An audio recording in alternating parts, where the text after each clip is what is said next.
Bonjour à tous, c'est Claire et bienvenue dans cette vidéo où je vais vous parler de l'arcane majeur, le diable, qui est l'arcane numéro 15. Alors, cette arcane, elle arrive juste après la tempérance. La tempérance était la dernière carte de la deuxième ligne de cette carte qui amenait à l'essence, c'est-à-dire on a tombé les masques et on va accéder à notre essence.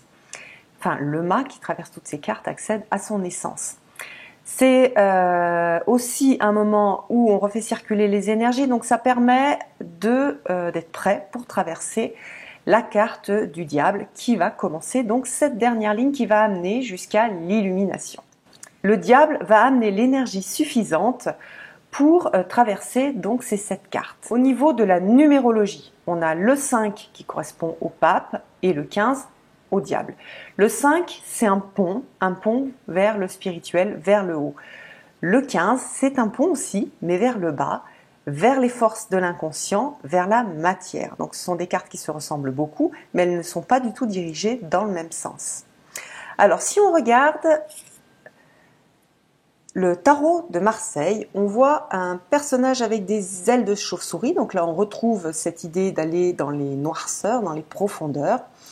Et on a ces deux personnages en bas qui sont liés et qui sont à moitié humains, donc c'est notre part animale et notre partie un peu préhistorique, comme le dit Jodorowsky. Il dit aussi quelque chose de très intéressant, donc je le cite.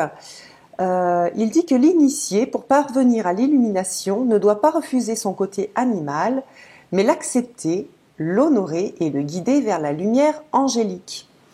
Donc voilà, on a cette notion double qu'on va retrouver dans les interprétations du diable. Donc une notion diable comme il était vu au Moyen-Âge et une notion entrée dans la matière et illumination de la matière. Dans un tirage, que signifie le diable? Alors, tout d'abord, au niveau traditionnel, donc on va avoir l'oppression, des illusions, la misère, l'obsession sexuelle. Donc là, on est beaucoup sur les images que l'on voit dans le diable avec voilà, des personnages enchaînés, un côté extrêmement sexuel.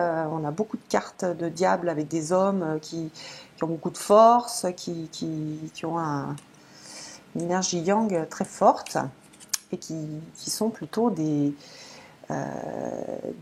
oppresseurs. Des illusions et de façon plus concrète, on peut retrouver des dépendances aussi physiologiques, des dépendances psychiques, donc de la drogue, de l'alcoolisme. Voilà, tout ce qui est excès dans la matière. Donc ça, c'est au niveau traditionnel. Maintenant, on voit, et moi c'est la façon aussi dont je l'interprète, il y a un côté extrêmement positif dans le diable. C'est ce que dit Jodorowsky. D'abord, il apporte beaucoup d'énergie, beaucoup de créativité. C'est une super carte pour les artistes. Il amène cette créativité. On a aussi la notion qu'on retrouve en Orient, je crois qu'il est gnostique aussi avec ça, de la vue de la sexualité comme étant exactement la même chose que l'énergie spirituelle. Ce sont deux énergies qui sont créatrices et qu'il faut savoir guider. Donc on a tout ça. Alors c'est vrai que c'est une carte qui est difficile à interpréter parce qu'on sait, on a vraiment, enfin, si on n'a que cette carte-là, ça va être compliqué de l'interpréter. C'est une carte pour laquelle on a besoin d'avoir un contexte pour savoir si on est plutôt sur des excès, par exemple de drogue ou des obsessions ou de la sexualité brute, ou par exemple pour quelqu'un de très mystique, on lui rappelle qu'il faut qu'il redescende aussi dans la matière et qu'il a besoin de cette énergie, qu'il faut reprendre cette énergie, reprendre l'accès à la terre. C'est vraiment aussi cette carte quand en Qigong on fait des exercices. L'exercice de l'arbre, où on fait ses racines, on ancre les racines dans la terre, ça peut être voilà, une vision aussi du diable, celui qui s'est incarné, celui qui est extrêmement humain. Voilà, il a quelque chose de très très humain, ce diable. Alors, quelle question est-ce qu'on peut se poser lorsqu'on a cette carte?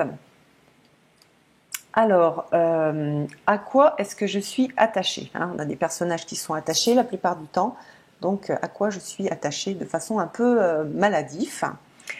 Qu'est-ce qui me tente, hein? Aller chercher la tentation.